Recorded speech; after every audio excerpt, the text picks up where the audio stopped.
The rain had been falling since late evening, streaking the glass windows of the Blackwood Empire's rooftop ballroom like silver threads woven into the night.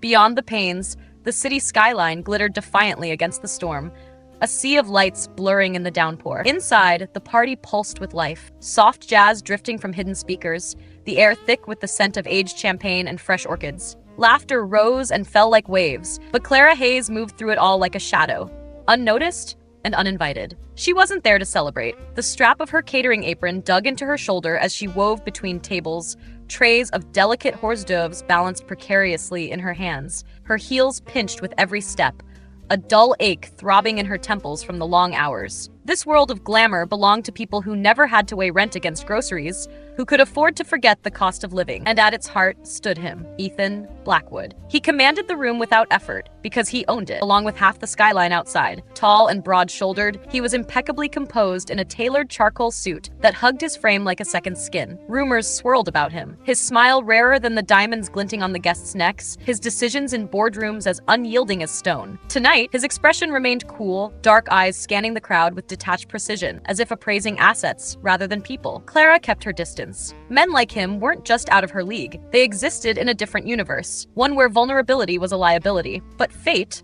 or perhaps something more capricious, had other ideas. It happened in a flash. One of the waitstaff slipped on a puddle of spilled champagne, sending a tray teetering. Clara's reflexes fired. She lunged forward, snatching the tray mid-fall before it could shatter against the marble floor. The victory was short-lived. Champagne sloshed over her sleeve, and a single flute tipped, its contents staining a pair of dark trousers nearby. Her heart plummeted like the glass. Mortified, she straightened and turned to apologize, only to lock eyes with Ethan Blackwood himself. His gaze was unreadable, a storm cloud mirroring the one outside. "Watch your step," he said, his voice low and even, carrying a weight that made her knees soften. There was no edge of anger, just a calm observation, like he was noting a minor market fluctuation. He accepted the linen napkin she thrust forward without a word of thanks, blotting the fabric with deliberate, unhurried motions. For a fleeting second, his eyes met hers fully. Something flickered there. Curiosity? A hint of amusement? Or was it nothing at all? Just her imagination filling the void? She didn't dwell on it.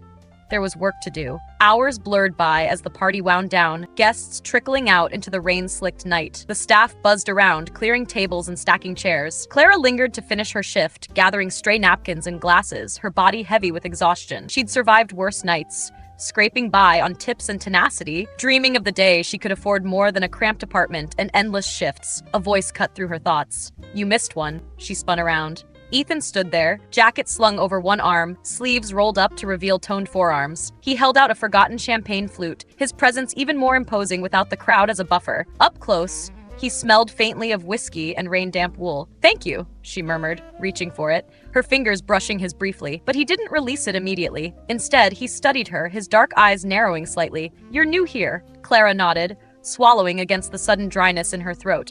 "First week, just trying to keep up." A ghost of a smile tugged at his lips, gone so fast she might have imagined it. "You're doing fine." The praise felt out of place coming from him, like a king complimenting a servant. She almost laughed at the absurdity, but before she could respond, the conversation stalled. She bent to gather the last few items from the floor, her movements hurried. That's when her ankle betrayed her. The heel caught on a loose napkin, twisting sharply. Pain lanced through her leg like fire, and she gasped, stumbling forward. Ethan moved faster than she expected. His hand shot out, gripping her arm to steady her. "Easy," he said, his voice softer now, laced with something almost like concern. The contact sent a jolt through her, warm, firm, and entirely foreign in this glittering, impersonal space. She pulled away instinctively, testing her weight on the foot. It held, but barely. "I'm okay. Just clumsy tonight." He didn't release her fully, his touch lingering a second longer than necessary. "You're not. Sit down." It wasn't a suggestion. He guided her toward a nearby chair with surprising gentleness, his hand on the small of her back. As she sank into it, she noticed the faint flush on his cheeks, the subtle glaze in his eyes. He'd been drinking. Not enough to slur, but enough to loosen the iron control he wore like armor. The party's excesses had caught up to him, it seemed. "Let me see," he murmured, kneeling unexpectedly to inspect her ankle. His fingers were careful as they probed the swelling skin, sending sparks up her leg that had little to do with pain. Clara's breath hitched. This close. He was overwhelming, his cologne mingling with the storm's scent, his presence a magnetic pull she hadn't anticipated. "It's just a sprain," she protested weakly, but her voice faltered under his gaze. That flicker from earlier was back, warmer now, fueled by the whiskey humming in his veins. "Maybe, but you shouldn't walk on it." He stood, offering his hand. "Come on, there's a lounge downstairs, private, with ice and a first aid kit. I'll get you sorted." She hesitated, her mind screaming warnings. He was her boss's boss, a stranger in every way that mattered. But the pain throbbed, and his offer felt like a lifeline in the empty ballroom. "Okay," she whispered, taking his hand. The elevator ride was silent, charged with unspoken tension. He leaned against the wall, watching her with hooded eyes, the alcohol softening his edges. When they reached the lounge, a dimly lit room with plush couches and a bar cart, he helped her onto a sofa, propping her foot on a cushion. Ice appeared from somewhere. Wrapped in a towel, he pressed gently against her ankle. "Better?" he asked, his voice rougher now, closer. She nodded, the proximity making her pulse race. "Thank you. You didn't have to. I wanted to." He poured himself another drink from the cart, then hesitated before offering her one. "Here. It'll take the edge off." She accepted, the warmth of the liquor spreading through her like liquid courage. They talked then, haltingly at first, about the party, the rain, the city that never slept. He shared fragments of his world, the endless meetings, the isolation at the top. She opened up about hers, the grind of survival, the dreams deferred. The whiskey blurred the lines between them, turning strangers into confidants under the soft glow of the lamps. One moment, he was adjusting the ice pack.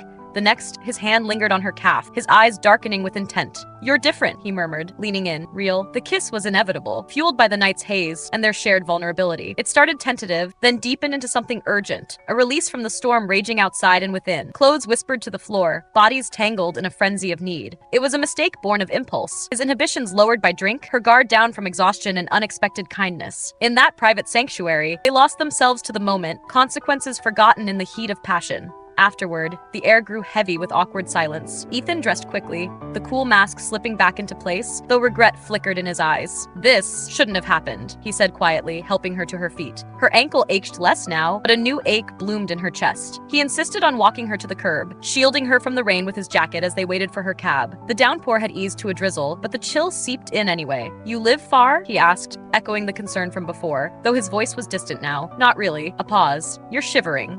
"I'll be fine," she replied, forcing a smile, though embarrassment burned her cheeks. The cab arrived, and he helped her inside, his hand steady on her shoulder one last time. Before closing the door, he leaned down, expression shadowed. "Take care of that ankle, and get home safe." Simple words, but they echoed in her mind long after the taillights faded into the night. Back in her small apartment, as the rain pattered against the window and the city hummed below, Clara replayed it all. The spill, the twist, the forbidden interlude. She told herself it was nothing, a fleeting lapse in a night of chaos. A mistake. She was wrong, because that night was only the beginning. The first unraveling thread in a tapestry of heartbreak, betrayal, and something she never expected. A life growing inside her. The unintended consequence of one reckless, rain-soaked evening. The morning after the gala draped the city in gray, clouds sagging low as if mirroring Clara's unease. Rain tapped insistently against her apartment's lone window, a reminder of the storm-soaked night that hadn't left her mind. Her ankle ached faintly, but it was nothing compared to the memory of Ethan Blackwood's touch, his hand steadying her,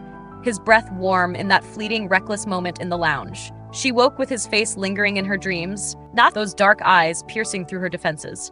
She told herself it was a mistake, a blip in her otherwise careful life. Men like Ethan, kings of empires, untouchable and cold, didn't linger on women like her, women who scrubbed dishes to pay rent. But by the end of the week, when a stubborn nausea clung to her mornings, denial became a fragile shield. It started subtly, a queasy lurch during a shift at the upscale cafe where she worked, balancing trays of overpriced lattes for suits who barely glanced her way. She excused herself mid-order, bolting to the restroom and gripping the chip porcelain sink as dizziness blurred her vision. The next day, it happened again. Then again. Clara wasn't naive. She'd seen the signs in her sister's pregnancy years ago, the way hope and fear tangled in equal measure. On her lunch break, she slipped into a pharmacy, hands trembling as she handed over crumpled bills for a test. The box burned a hole in her purse all day, its weight heavier than the trays she carried. That night, in the dim glow of her bathroom, she stared at the stick. 2 pink lines materialized before she could brace herself. Her breath caught, sharp and shallow, as she sank onto the edge of her sagging mattress. A child. His child. The thought stirred a strange warmth beneath her panic, like a candle flickering in a storm. She pressed a hand to her stomach, imagining a heartbeat too small to hear. But reality crashed in fast. Her one-room apartment with its peeling paint, the stack of unpaid bills on the counter, the relentless grind of survival. Ethan Blackwood's world, all polished marble and power, had no place for this. No place for her. She kept the secret locked tight, not breathing a word to her coworkers or the neighbor who sometimes brought her soup. The nausea worsened, stealing her appetite. Fatigue dragged at her limbs, making every shift a battle. Alone at her wobbly kitchen table, she scrolled through clinic websites, the sterile words, procedure, recovery, cost, blurring through tears she refused to shed. She couldn't do this. Not alone, not with a man who'd likely see her as a liability. The decision settled over her like dust. She'd end it. She booked an appointment for the following week, circling the date on her calendar with a trembling hand. It loomed like a deadline she couldn't escape. But fate, as always, had a cruel sense of timing. On the morning she meant to confirm the appointment, the cafe's usual hum faltered. A ripple of silence spread as the door swung open, and Ethan Blackwood stepped inside, flanked by a sharp-eyed assistant in a crisp blazer. The air shifted, charged with his presence. Customers glanced up, baristas froze mid-pour. Clara, wiping down a table, nearly dropped her rag. Her heart slammed against her ribs as his gaze swept the room and landed on her. For a moment, it was just recognition, his dark eyes locking onto hers with the same intensity as that rain-soaked night. Then something sharper flickered. Curiosity, or maybe suspicion. He crossed the cafe with that measured stride, his tailored coat brushing the edges of tables, oblivious to the stares he drew. She straightened, her pulse racing, the weight of her secret pressing against her chest like a stone. "You don't look well," he said, his voice low, cutting through the cafe's ambient noise. He stopped closer than necessary, close enough for her to catch the faint cedarwood scent of his cologne, same one that had lingered in the lounge. "I'm fine," she managed, her mouth dry as dust. Her hands twisted the rag, betraying her nerves. His eyes narrowed, a faint crease forming between his brows. "You're pale, and you're shaking." It wasn't a question, but an observation, delivered with the same precision he'd used at the gala. His gaze dropped briefly to her hands, then back to her face, as if searching for something she wasn't saying. She forced a tight smile, stepping back to put space between them. "Long shift, that's all." The lie tasted bitter, but she couldn't afford the truth. Not here, not with him. She turned to bus another table, but his voice stopped her. "Clara." Her name in his mouth was a shock. Soft but commanding. "Take a break, now." It wasn't a request. Before she could protest, he nodded to her manager, who scurried over with a nervous nod. "Take 5, Hayes," the manager muttered, clearly intimidated. Clara's stomach churned, but she followed Ethan to a corner booth, her ankle twinging with every step. He sat across from her, his assistant hovering nearby until a sharp glance from Ethan sent them retreating to the counter. "Why are you here?" she blurted, her voice sharper than intended. The question hung between them, raw and unguarded. His lips twitched, not quite a smile. "Business. Inspecting a potential acquisition." He leaned back, studying her with that unreadable intensity. "But you're not sleeping, are you?" Her breath hitched. He was too perceptive, too close to the truth. She thought of the lounge, the whiskey, the reckless heat of their bodies. Did he remember it as vividly as she did? Or was it just another blurred night for him? A footnote in his empire? "I'm managing," she said, deflecting. "Just a lot on my mind." He didn't respond immediately, his fingers drumming lightly on the table. "You're not like the others here," he said finally, his voice quieter, almost reflective. "You don't belong in a place like this." The words stung, even if he didn't mean them to. They reminded her of the gulf between them, her calloused hands, his polished cufflinks. She wanted to snap back, to tell him she belonged wherever she could survive, but the weight of her secret silenced her. If he knew, if he even suspected, everything would unravel. His world didn't bend for mistakes like hers, and she feared the fury that might follow. Not just anger, but the kind of control that could swallow her life whole. "I have to get back to work," she said, standing too quickly, her ankle protesting. She turned to leave, but his hand caught her wrist, gentle but firm, stopping her cold. "Clara," he said again, softer now, his thumb brushing her pulse point. "If something's wrong, you'd tell me, wouldn't you?" The question was a trap, unintentional or not. Her heart pounded, the truth clawing at her throat. She pulled her wrist free, forcing a nod. "Sure," she lied, her voice barely a whisper. As she walked away, his gaze burned into her back, heavy with unspoken questions. The calendar date loomed closer, a ticking clock she couldn't outrun. And deep inside, a tiny heartbeat pulsed, a secret she couldn't keep forever. Not from him, and not from herself. The clinic's waiting room reeked of antiseptic and stale coffee, sterile and suffocating. A stark contrast to the storm of thoughts swirling through Clara's mind. She perched rigidly on a plastic chair, purse clutched like a talisman. The appointment confirmation crumpled inside. The date on her calendar had loomed over her for days.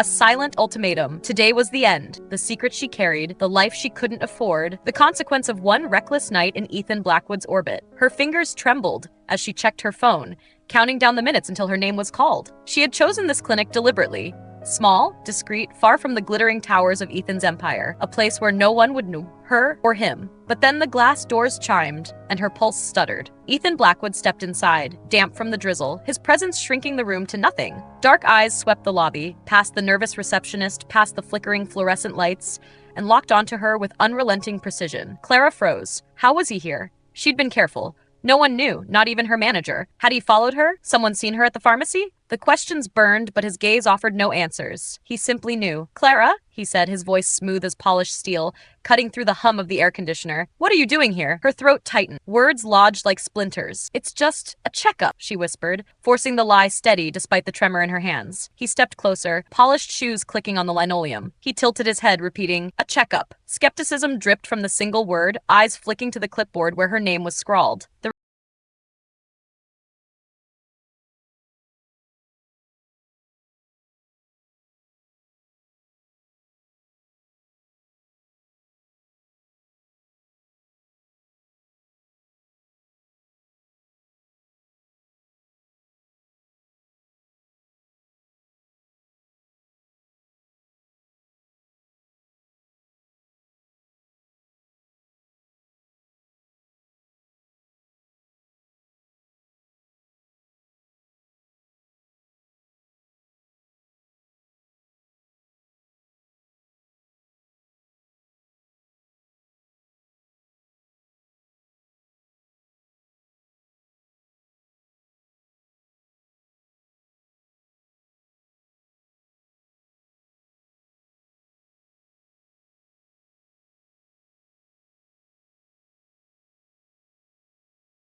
hurried inside, heart hammering, locking the door behind her. But no lock could keep Ethan out. His reach was far longer than any deadbolt. By morning, a cream-colored envelope slid under her door. Inside was a doctor's card with a handwritten note, "For your care, E.B." Later that day, her landlord called, voice nervous, announcing her lease had been terminated, paid off by an anonymous buyer. Clara's stomach churned. She knew who. The final blow came in a velvet-lined box. A key, gleaming, paired with a deed to a Blackwood Empire penthouse, and a note that read simply, "You'll be safe here." Safe. The word mocked her. This wasn't protection. It was possession, gilded and inescapable. Outside the steel doors of the towering penthouse, key heavy in her trembling hand, she felt the weight of his control. The building mirrored the gray sky above, glass panels reflecting clouds like a harsh judgment. She didn't want to enter, but the alternative, risking her child alone, was worse. Inside, the penthouse was breathtaking. Sunlight flooded floor-to-ceiling windows, marble floors gleamed, and furniture looked untouched by human hands. The city stretched endlessly below, tamed by distance.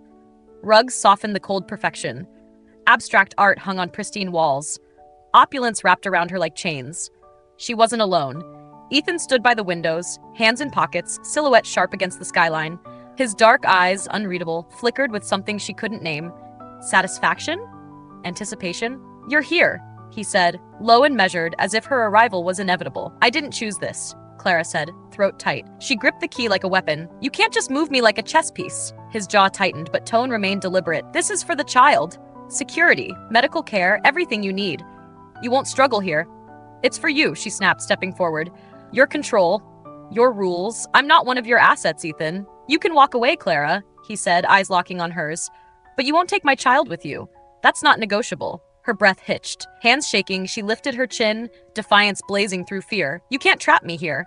I'm not your prisoner." "I'm not trapping you," he replied, smooth but edged with steel. "I'm ensuring our child's safety. You made a choice at that clinic, a reckless one. I won't let it happen again." The accusation pulled her back to that rain-soaked night, the lounge, whiskey, reckless heat of his touch. A fleeting mistake, now a chain binding them. She turned to the window, needing distance. The city below a reminder of a life she couldn't reach. "You don't get to rewrite my life," she whispered. "It is now," he said, quietly certain, chilling in its inevitability. Days blurred into regimented routine. Doctors visited each morning, their stethoscopes cold, speaking of vitamins and ultrasounds. A nutritionist left organic meals and strict plans. A personal assistant scheduled her hours, from tests to rest, as if Clara's life were a project to manage. She wandered the silent halls, footsteps echoing on marble, luxury a constant reminder of her lack of agency. Every corner held Ethan's shadow, even when he wasn't there. He appeared often, evenings spent in the living room with coat draped over a chair, tie loosened. One night she entered and paused. He held a glass of bourbon, eyes fixed on the city lights. "You haven't eaten," he said, not looking up. "Staff said you skipped dinner." Her temper flared. "Stop watching me like I'm some experiment. I'm not here for you to manage." Finally, he met her gaze. The intensity remained but softened, tempered by something unspoken. "This isn't control, Clara. It's responsibility. For you. For our child." She laughed bitterly, echoing in the vast room. "Responsibility? You've taken everything. My home, my choices. Don't dress it up as care." He closed the distance, presence overwhelming. "You think I want you to suffer?" His voice cracked, raw, vulnerable. "I've seen what happens when you leave things to chance. I won't let that happen to my child, or to you." For a moment, she glimpsed the man from that night, guard lowered by whiskey, warm touch. But this wasn't him. This was Ethan Blackwood, empire builder, shaping worlds as he saw fit. She stepped back, heart pounding. "I don't need your protection," she said, steady despite trembling hands. "I need my life back." He said nothing, gaze heavy with unspoken thoughts. Clara turned, leaving the weight of his stare trailing her down the hall. That night, lying in a bed too soft, too foreign, staring at ornate ceiling moldings, one truth kept her awake. Golden cages were still cages. Ethan's wealth, conviction, fleeting vulnerability, they were chains, and she would find a way out, a way to breathe, even if it meant breaking the man who thought he could hold her. The penthouse was a prison of glass and light, its beauty a cruel mockery of Clara's fading freedom. Days bled into one another, each marked by the sterile hum of Ethan Blackwood's control. She moved through the marble-floored halls like a ghost, her footsteps echoing in spaces too vast, too perfect. Doctors arrived on his schedule, their stethoscopes cold against her skin, murmuring about blood pressure and fetal heartbeats. Groceries appeared in the sleek kitchen, organic kale, wild-caught salmon, curated by a nutritionist she'd never met. Even her phone felt like his domain. A call to her old neighbor dropped twice, leaving her wondering if his reach extended to the wires. Ethan wasn't cruel, not in the way she'd feared. His commands were quiet, delivered with the calm certainty of a man used to being obeyed. But his silence was worse. Some evenings, he sat in the living room, a bourbon in hand, his eyes fixed on documents or the city beyond the windows, barely acknowledging her. Other nights, he'd surprise her with a question about her appetite, her sleep. His voice clipped, but laced with a vigilance that unnerved her. He was a paradox, distant yet watchful, cold yet tethered to her in ways she couldn't untangle. The outside world refused to stay silent. It started with a grainy photo in a tabloid, snapped as she'd left the cafe weeks ago. "Mystery woman in Blackwood's circle." The headline burned into her mind, branding her as a gold digger, a scandal waiting to break. Whispers followed, seeping through Ethan's business empire, competitors murmuring about leverage, reporters circling the building like sharks. One morning, a typed note slipped under the penthouse door, unsigned but pointed. "Enjoy your cage while it lasts." Clara's stomach twisted, the threat a reminder that Ethan's enemies saw her as a pawn. His response was immediate, unyielding. "You don't leave this building without me," he said over breakfast, his voice low and final, his coffee untouched. The dining room's chandelier cast sharp shadows across his face, making him look carved from stone. Clara's temper flared, the weight of the past weeks boiling over. And what am I supposed to do? Sit here like your trophy, waiting for your approval? This isn't living, Ethan. He set his cup down with a deliberate clink, his gaze locking onto hers. You step out there and they'll tear you apart. The press, my rivals, they don't care about you. They'll use you to get to me. I won't allow that. You don't allow anything, she snapped, her hands trembling as she shoved her chair back. This is my life, my body, my baby. His eyes darkened, a storm brewing behind them. Our baby, he corrected, his voice a low growl that sent a shiver through her. Don't pretend this is just yours. The argument ended in a slammed door, Clara retreating to the bedroom, her chest heaving. She pressed a hand to her stomach, feeling the faint flutter of life beneath her skin. Part of her understood his fear, the media's hunger, the threats lurking in unsigned notes. But understanding didn't erase the suffocation. She wasn't safe here. She was owned. And yet, a small, traitorous part of her, the part that remembered the grind of her old life, the unpaid bills, the endless shifts, felt a flicker of relief in this gilded prison. She hated herself for it. That night, as thunder rolled across the city, Clara slipped onto the balcony, the cool air a balm against her restless thoughts. The city hummed below, its lights blurred by rain, a world she could no longer touch. She gripped the slick railing, her mind drifting to her old apartment, the leaky faucet, the neighbor's radio through thin walls, the freedom to be no one. A life before Ethan Blackwood's shadow swallowed her whole. The sliding door hissed behind her. She didn't turn, but she felt him. His presence heavy, inescapable. You shouldn't be out here, Ethan said, his voice quieter than usual, almost swallowed by the storm. It's too cold. I needed to breathe, she replied, her tone flat that, her eyes fixed on the city's pulse. He stepped closer, his coat brushing against the railing. She caught the faint scent of his cologne, the same cedarwood from that reckless night in the lounge, and it stirred a memory she tried to bury, the warmth of his touch, the vulnerability in his whiskey-softened voice. You're not eating enough, he said, his gaze on her profile. You're pale, thinner. She turned then, meeting his eyes, her frustration spilling over. Stop treating me like I'm fragile. I'm not your project, Ethan. I'm not something you can fix with doctors and meal plans. His jaw tightened, but he didn't look away. For a long moment, silence hung between them, heavy with rain and unspoken truths. Then his voice softened, a crack in his armor. You think I want to control everything? It's not that simple. I can't. He paused, his eyes flickering with something raw, unguarded. I can't lose this child. Not again. The words hit like a shockwave. Not again. A wound lay buried there, a history she hadn't glimpsed until now. She wanted to ask, who? When? But his expression shuddered, the mask slipping back into place. He stepped back, his hands in his pockets, as if to anchor himself. Get inside, he said, his voice clipped again, all traces of vulnerability gone. You'll catch a cold. Clara stayed rooted, her heart pounding. The storm raged outside, but inside her a different turbulence churned. The cracks in Ethan's facade were widening, revealing glimpses of a man shaped by loss, not just power. But those cracks didn't make him less dangerous. They made him unpredictable. And as she stood there, rain dampening her hair, she knew one thing for certain. She couldn't stay in his cage forever, no matter how golden it was. The first time Clara truly considered running, it was a spark of instinct, not a plan carved in stone. The penthouse had become a battlefield, each pristine room heavy with unspoken wars. Ethan Blackwood's control was a constant pulse, his drivers idling outside, his doctors dictating her days, his rules woven into every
He paused, his fists clenching at his sides.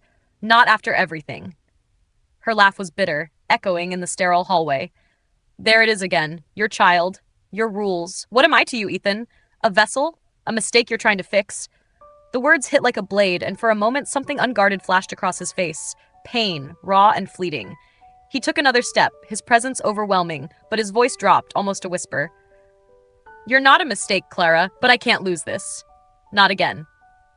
The last two words stopped her cold. Not again. The same crack she'd glimpsed on the balcony, now wider, exposing a wound she couldn't name.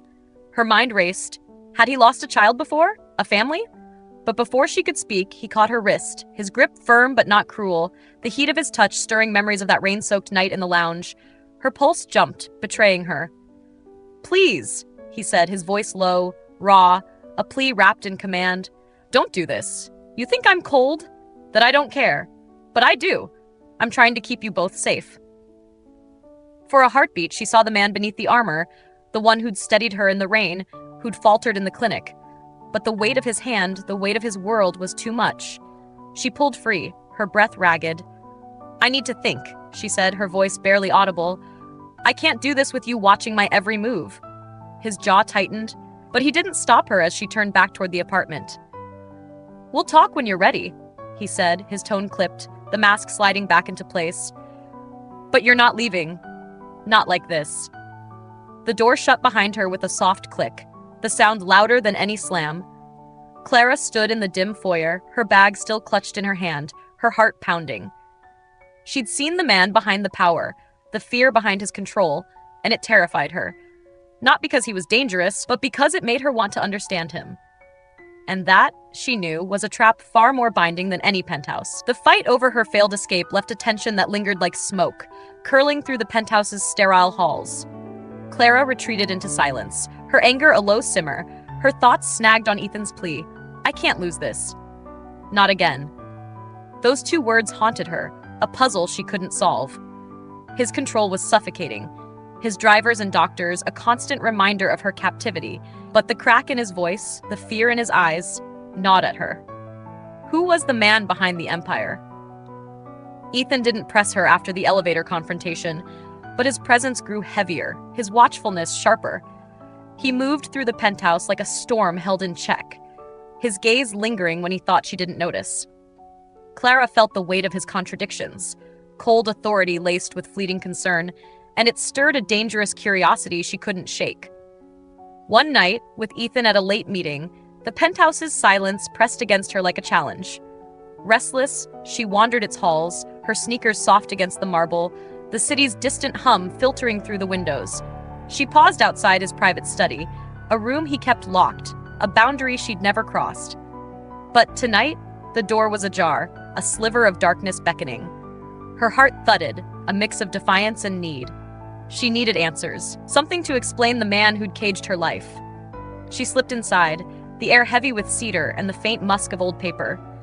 Dim light from a single desk lamp cast shadows across shelves lined with files, polished awards, and framed photos of a younger Ethan, stoic, unsmiling, his eyes already guarded. Her fingers brushed the desk, its wood cool under her touch, and she hesitated, guilt prickling her skin. This was his space, his secrets. But he'd stolen her freedom. She owed him nothing. The bottom drawer of the desk was slightly askew, as if forgotten in haste. She knelt, her breath catching as she eased it open. Inside was a worn envelope, its edges frayed from time.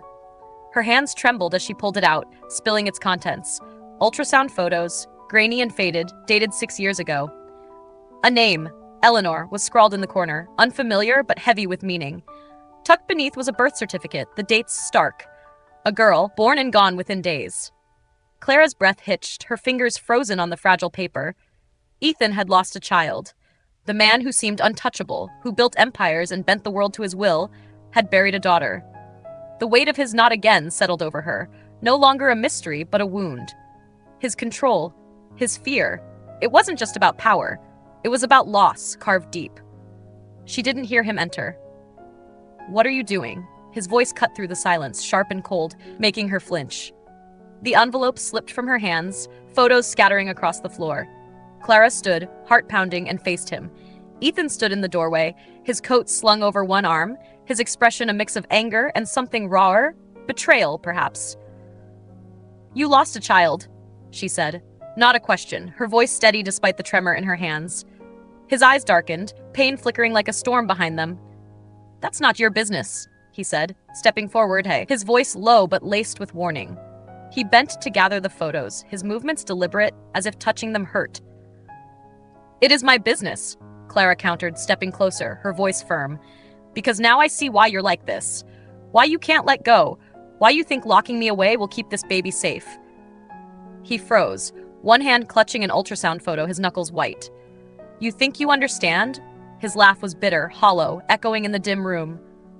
"You don't know what it's like to hold something so small, so fragile, and watch it slip away. To know you failed no matter how hard you tried." The rawness in his voice stole her breath. She saw it then. The man beneath the armor, the one who'd faltered in the rain, in the clinic, on the balcony. "Ethan," she said softly, "I'm so sorry. I didn't know." "Exactly," he snapped, but the edge in his tone cracked, revealing exhaustion. "You didn't know, and that's why I can't let you risk this one." "I can't." He stopped, rubbing a hand over his face, his shoulders sagging. "I can't go through that again." Clara's heart twisted, empathy warring with her need for freedom. She took a cautious step forward, her voice steady but gentle. "I understand you're scared. I am too. But caging me, controlling every move, it's not protection. It's pushing me away. It's breaking whatever this could be." For a moment, she thought he'd retreat, his mask snapping back into place. But he leaned against the desk, his gaze dropping to the scattered photos, his voice barely above a whisper. "I don't know how to do this any other way. I only know how to hold on. Too tight, maybe, so nothing slips away." The admission hung between them, fragile as the papers at his feet. Clara hesitated, then reached out, her hand resting lightly on his arm. The contact was electric, an echo of that night in the lounge, but softer, more tentative. "Maybe you don't have to hold so tight," she said. "Maybe we can figure this out together." The word lingered, a bridge stretched across the chasm between them. His eyes met hers, searching, and for the first time, the wall felt thinner, the cracks wide enough to let light through. But before either could speak, his phone buzzed sharply in his pocket, shattering the moment. His expression hardened as he answered, his voice clipped, murmuring about an urgent boardroom crisis. Clara watched him step away, his posture stiffening, the mask returning. But as he left the study, the distance between them felt different. Not a wall, but a path, unsteady and uncharted. She clutched the envelope, the weight of his loss heavy in her hands, and knew one thing: understanding him didn't free her. It only made the chains feel heavier, and the fight for her freedom more complicated. The penthouse walls seemed to close in with each passing day, the air thick with a silence that cut like a blade. Clara had tried to adapt to Ethan's world, his drivers, his doctors, his endless rules, but every concession unraveled her further, thread by fragile thread. The life she'd known, the woman she'd been, was slipping away, replaced by a stranger in designer silk whose eyes screamed for escape. The tabloids grew vicious. That morning, a new headline had seared into her. "Blackwood's mistress. Baby trap or power play?" The words were a gut punch, branding her a schemer in a game she hadn't chosen. She hurled the paper across the living room, its pages fluttering like wounded birds against the marble floor. Tears stung her eyes as she caught her reflection in a gilded mirror, polished, well-fed, unrecognizable. Ethan's empire was whispering, his rivals sharpening their knives, and she was the weakness they'd exploit. She couldn't endure it any longer. Not the suffocation, not the headlines, not the weight of his control. That night, as the city's lights flickered beyond the windows, Clara stood in the living room, her hands clammy, her heart a drumbeat. She'd rehearsed the words all day, each one a rebellion against the cage he'd built. The memory of his raw confession in the study, "I can't lose this. Not again," lingered, but it wasn't enough to hold her. She needed to be free. Ethan returned late, his tie loose, his expression carved from stone. He paused in the doorway, shedding his jacket, unaware of the storm waiting for him. Clara took a breath, her voice trembling but resolute. "I can't do this anymore." He froze, his jacket half off, his eyes snapping to hers. "What did you say?" His voice was low, dangerous, like thunder on the horizon. She straightened, her knees quivering but her spine unyielding. I can't live like this, Ethan. I can't breathe in your world. I'm leaving. The words struck.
In his place was a man stripped raw, his hands clenching and unclenching, as if grasping at something slipping away. His eyes, dark and stormy, met hers, and for the first time, Clara saw fear, naked, unguarded, cutting through his armor. "You're awake," he said, his voice hoarse, dragged from a place he rarely touched. Clara's throat was dry, her tongue heavy. "What happened?" she murmured, fragments of memory flickering. The penthouse living room, her defiant words, a sudden dizziness swallowing her whole. "Hours," he said, his gaze never leaving her. "You collapsed. Dehydration, exhaustion, low blood pressure. The doctors said you pushed yourself too far." His hand twitched toward hers, then stopped, his jaw tightening. "You scared the hell out of me." The admission, quiet and raw, caught her off guard. This wasn't the Ethan who'd slammed his hand against the wall, who'd declared her his. This was a man fraying at the edges, his control unraveling. "I'm fine," she said, though her body betrayed her, weakness threading through her limbs, her chest tight with unspoken truths. She shifted, the heart monitor's steady beep filling the silence, a reminder of the life she carried, and the cage it had built. "You're not fine." He leaned forward, and this time his hand closed over hers, firm, almost desperate, his thumb brushing her knuckles in a rhythm that felt like a plea. "I thought." His breath hitched, and he forced it steady. "I thought I'd lost you both. Clara's heart twisted, caught between anger and something softer, more dangerous. She remembered the tabloid's venom from that morning, baby trap or power play, and the suffocation of the penthouse, where every rule stripped her bare. She'd pushed herself to breaking, defiance her only weapon, until her body gave out. Now, here he was, not commanding but pleading, his touch a tether she wasn't sure she could trust. "Ethan?" she started, her voice shaky, searching for words to bridge the chasm between them. He shook his head, his grip tightening, as if her voice might pull him under. "You think I control you because I want to own you," he said, the words raw, fraying. "But it's not that. I've lost too much already. I can't." His throat worked, struggling against a truth he'd buried deep. "When I was 16, my little sister, Lily..." He stopped, his eyes distant, shining with a pain so sharp it seemed to bleed. Clara waited, her breath shallow, the monitor's beep a steady anchor. "She was 10, he forced out, his voice low, ragged. "I promised I'd always protect her. I was supposed to pick her up from school, but a meeting ran late, a stupid student council thing. By the time I got there, she was gone. A car accident. Instant." His hand trembled around hers, his voice breaking. "My parents blamed me. I blamed myself. I still do." Clara's chest ached, a lump rising in her throat. She saw it now. Not Ethan Blackwood, the untouchable empire builder, but a boy, helpless, carrying a guilt no one should bear. The ultrasound photos from the study flashed in her mind. Another loss layered atop this one. His life a map of grief. "I swore I'd never fail again," he said, his voice barely above a whisper. "Not with my family, not with anyone, He faltered, the unspoken word heavy between them. "Control is all I have. If I can control every detail, every variable, no one slips away, no one dies." His hand shook, his thumb still tracing her knuckles, and Clara felt her anger fracture. She hated his cage, the doctors, the schedules, the tabloids, painting her as a schemer, but in this moment, she understood why. His control wasn't malice. It was a desperate shield against a world that had broken him. "Ethan," she said softly, her voice trembling, "I'm so sorry, but I'm not her. I'm not Lily. And you can't control everything. Not me. Not this baby. If you try, you'll destroy whatever we could be." His face crumpled, the armor shattering completely. For the first time, Ethan Blackwood looked utterly human, his eyes wet, his shoulders sagging under the weight of his confession. "I can't lose you," he whispered, the words raw, unguarded. "Not you. Not our child." Clara's throat burned, tears stinging her eyes. She wanted to scream that she couldn't live in his cage, that his fear was suffocating her. But she also wanted to reach for him, to ease the pain that mirrored her own fear of losing herself. Her free hand drifted to her stomach, protective, grounding. "We can't keep living like this," she said, her voice steady despite the ache. "We have to find another way. Together." The word hung fragile between them, a thread stretched across their fractured trust. Ethan's gaze searched hers, raw and unguarded, as if seeing her for the first time. But before he could respond, his phone buzzed sharply, a harsh intrusion. He ignored it, his hand still on hers, but the moment was broken, the hospital's sterile hum filling the space. The storm outside had quieted, leaving only the city's distant pulse. Inside, a fragile silence bloomed, trembling with possibility, but shadowed by uncertainty. Clara knew this wasn't the end of their fight. Ethan's fear ran too deep, her need for freedom too fierce. But for the first time, there was a crack in the wall, a chance for something new, if only they could hold it without breaking. The hospital room's sterile glow faded as Clara was discharged, the city's pulse a muted hum beyond the penthouse windows. She felt fragile, not just from the collapse, exhaustion and dehydration the doctors had said, but from the weight of Ethan's confession, his broken voice echoing in her mind. "I can't lose you."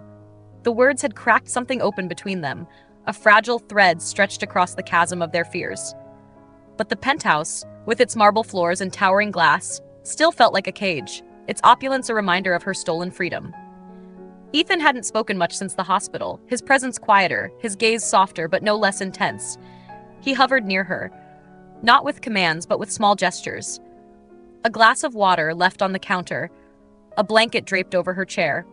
Clara saw the boy he'd been, the one who'd lost Lily, in every careful motion, and it stirred a longing she couldn't name. She hated his control, the way it suffocated her, but his pain mirrored hers. A shared wound, raw and unspoken. That night, rain lashed the windows, the storm's rhythm a restless echo of her heart. Clara stood in the living room, her silk robe slipping off one shoulder, the city lights blurring through the glass.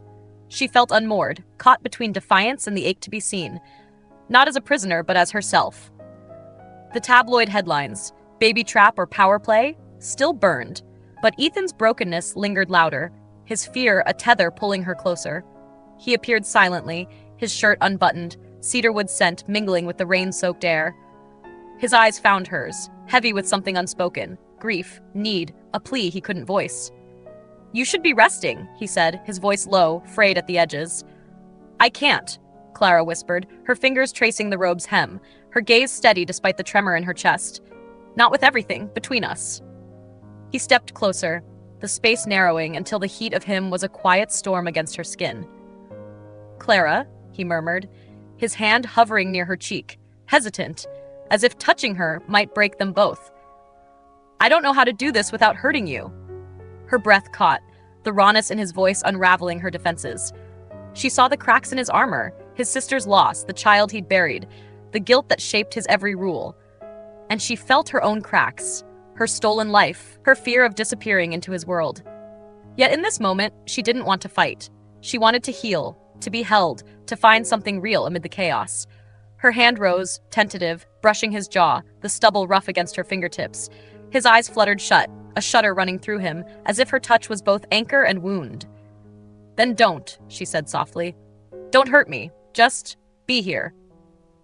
The air shifted, heavy with yearning, the storm outside a mirror to the one within them. He leaned into her touch, his forehead resting against hers, his breath warm and uneven. Their closeness was a quiet surrender, a moment where control gave way to need. His hands found her waist, gentle but sure, drawing her closer until the world narrowed to the heat of their shared breath, the press of skin against silk. Time softened, the boundaries between them blurring.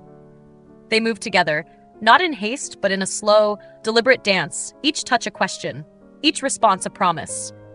The rain's rhythm faded, replaced by the quiet cadence of their connection, a balm for wounds too deep to name.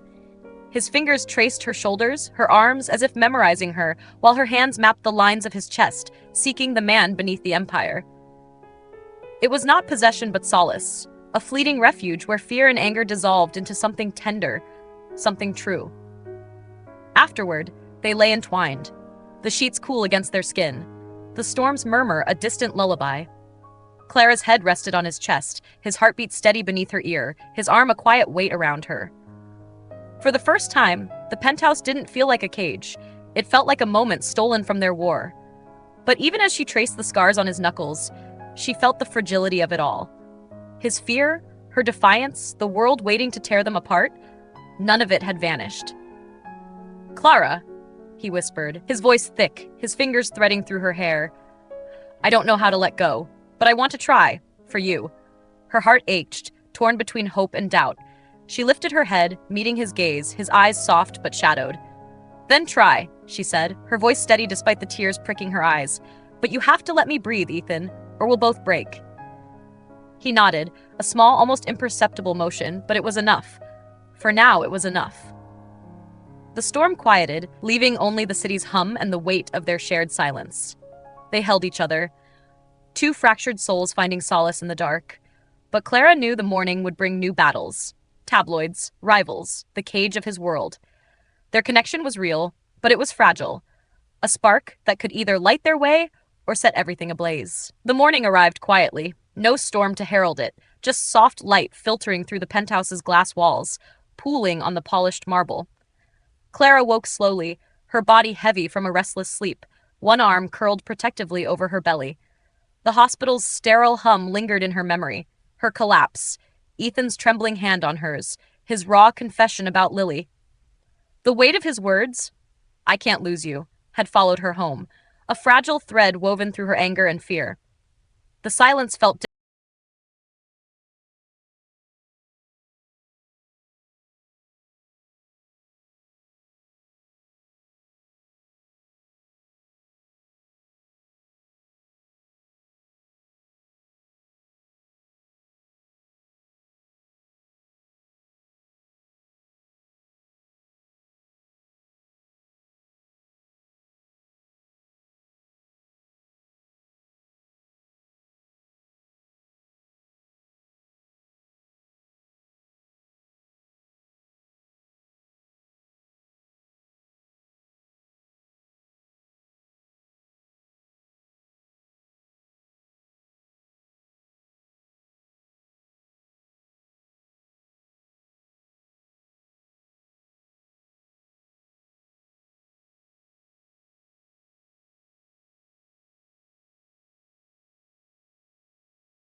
their mother.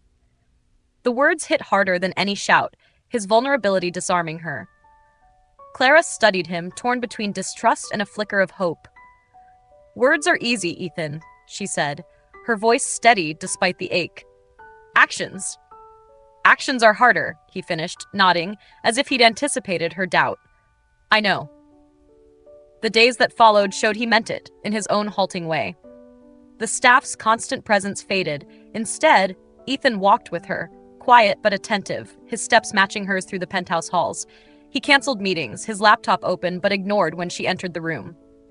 She caught him watching her, not with the warden's gaze of weeks past, but with a quiet curiosity, as if relearning her edges, her silences.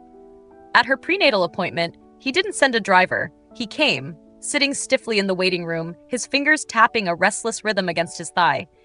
When the doctor played the baby's heartbeat, a steady thrum filling the sterile room, Ethan froze, his eyes fixed, something fierce and reverent flickering in them.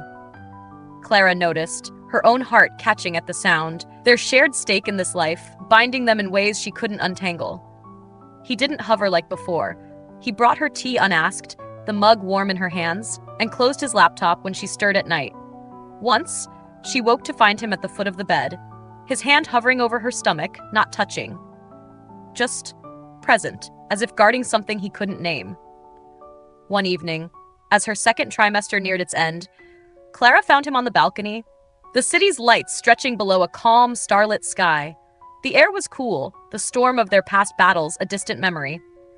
"You'll freeze," she said, echoing his words from the night they'd stood here, anger crackling between them. He glanced over his shoulder, a faint smile softening his face. "Seems fair." She joined him, her sweater snug against her growing frame, the baby's weight a quiet reminder. They stood in companionable silence, the city's hum a backdrop to their unspoken truce. "Why now?" she asked finally, her voice soft but searching. "Why try to change?" Ethan's profile was sharp against the skyline, his breath visible in the cool air. "Because I don't want to be my father," he said, his voice low, raw. He was present but absent. Everything was deals, power, control. My mother faded into his shadow, and I swore I'd never let someone I care about disappear like that. He turned to her, his eyes unguarded. "I didn't see how my control was chaining you, not until you almost left." The confession stole her breath, his vulnerability a mirror to the boy who'd lost Lily, the man who'd held her in the hospital. "Ethan," she started, her throat tight. "I'm not asking for forgiveness," he said quickly, his voice steady but earnest. "Just see that I'm trying, for you, for our child." For the first time, Clara believed him. Not fully, not blindly, but enough. The tabloids still lurked, their venom a shadow at the edges, and his world, rivals, headlines, power, still threatened to pull them apart. But here, in this moment, he was just Ethan, flawed and trying. She reached for his hand, instinctive, her fingers brushing his. He froze, startled, then closed his hand around hers, warm and tentative, as if afraid to break the moment. Neither spoke, the silence a language of its own, heavy with the hurt they'd carried and the comfort they were learning to share. They sat together on the couch later, his arm barely brushing hers, the city's lights dimming beyond the glass. No cages, no commands, just two people navigating the fragile shape of something new. It wasn't trust, not yet, and it wasn't love, but it was a beginning. A thread of hope stretched across their wounds, trembling but unbroken. The night fell gently, no storms to stir the air, just the quiet hum of the city beyond the hospital's sterile walls. Clara shifted on the bed, exhaustion heavy in her bones, but her eyes were bright, alive with a warmth that eclipsed the antiseptic chill. Tucked against her chest was a tiny bundle, impossibly small, her daughter's breath a soft rhythm against her skin. Months ago, Clara had imagined this moment alone. Pain, fear, perhaps regret. But not this. Not the ache of joy that anchored her now. A soft knock broke the silence, deliberate but hesitant. She didn't need to ask who it was. "Come in," she whispered, her voice raw from labor and wonder. Ethan stepped inside, his usual confidence softened, almost uncertain. His tie hung askew, sleeves rolled to his elbows, cedarwood scent mingling with the sterile air, a faint echo of that rain-soaked lounge night. His hands were empty, as if he didn't trust himself to hold anything until she allowed it. His eyes found her, then the baby, and lingered, reverent as if seeing something sacred. "She's..." His voice caught, rough with emotion. "She's beautiful." Clara's lips curved, a teasing lilt breaking through her fatigue. "She? Already claiming her, are you?" A faint smile flickered across his face, the first unguarded one she'd seen in months. "Our daughter," he said softly, his gaze returning to the baby. "Clara, thank you." The words were simple, but they carried the weight of their fractured past. The lounge, the clinic, the study, the hospital where he'd bared his soul. Clara felt her throat tighten, the memory of his trembling hand in hers, his confession about Lily, still vivid. The hours blurred, nurses drifting in and out, papers signed, calls ignored. Through it all, Ethan stayed, not as the CEO who'd caged her, but as a man tethered to this moment. When she dozed, he paced quietly, his shadow a gentle guardian. When she stirred, he was there, adjusting pillows, his voice low and careful, asking if she needed water, rest, anything. When she finally trusted him enough, she held out their daughter. "Here," she said, her voice steady despite the ache in her chest. Ethan froze, his breath catching. He looked at the baby, so small in her blanket, as if she might shatter in his hands. Slowly, he took her, his arms stiff at first, then softening as her tiny fingers curled around his thumb. His eyes shone, wet and unguarded, and something broke in him, a silence deeper than words. "I thought," he started, his voice barely a whisper, his gaze fixed on their daughter's sleeping face. "I thought I'd ruin this, that I'd be too cold, too much like my father." Clara's heart twisted, remembering his confession about his father's absence, his mother's fading. "She doesn't know any of that," she said softly. "She just needs you to try." He nodded, a small motion, his thumb brushing the baby's hand, as if memorizing her. Clara watched, her own breath catching at the sight. This man, once her captor, now cradling their child with a reverence that mirrored her own. Weeks later, the penthouse was no longer a prison. Its cold halls warmed with soft cries, sleepless nights, and the clumsy rhythm of new parenthood. Laughter, tentative, then real, echoed where silence once reigned. Ethan stumbled, his words still halting, his instincts still leaning toward control. But Clara noticed his efforts. Late-night feedings he insisted on taking, his hand lingering on a bottle as she slept, meetings postponed to catch their daughter's first coo, the way his hands trembled when she smiled, as if her joy was a gift he didn't deserve. Clara changed too. The bitterness that had once fueled her defiance softened, not gone but tempered by the life they were building. She learned to trust his silences, to see the boy who'd lost Lily and the man who stayed up watching their daughter breathe. One evening, with the baby finally asleep, Clara found him in the nursery, sitting on the floor, the nightlight casting a warm glow over his tired features. He looked up, his eyes softer than she'd ever seen.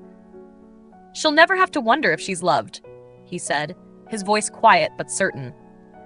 Clara knelt beside him, the carpet soft under her knees, the city's hum a distant lullaby. "Neither will I," she replied, her voice steady despite the weight of their past. They didn't need grand gestures or repeated apologies. They'd lived through cages and chaos, tabloids and threats. Their daughter's birth had shifted something fundamental. When Ethan reached for her hand, Clara let him, his fingers warm and tentative, a quiet echo of that night beneath the storm. When he leaned in, his kiss was slow, not a claim but an offering, a promise shaped by their shared wounds. The penthouse settled into quiet, the city's lights dimming beyond the glass. It wasn't perfect, tabloids still lurked, rivals still watched, and their scars ran deep, but it was theirs. A home carved from broken pieces, fragile but real. For the first time, Clara felt not caged but anchored by a love that was learning to breathe.